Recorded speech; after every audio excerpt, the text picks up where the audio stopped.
First, we do this multiplication. 4 over 3 times 3. We can easily cancel this 3 and this 3. So here we have just 4. And 12 divided by 4 gives us 3. But this answer is not correct, because according to the order of operations, multiplication and division have equal priority, and we have to work from left to right.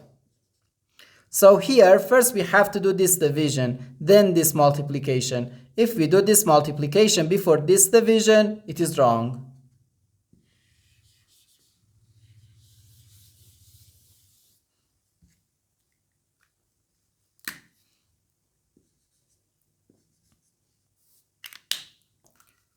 So first we have to do this division. 12 divided by 4 over 3.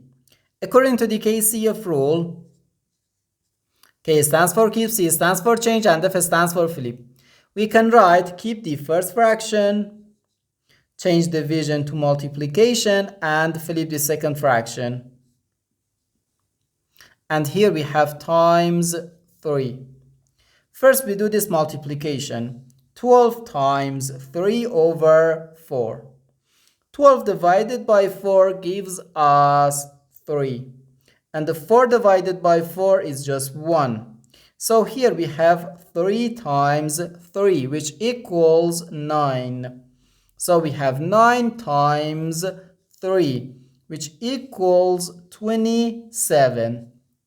And this is our final answer to this problem.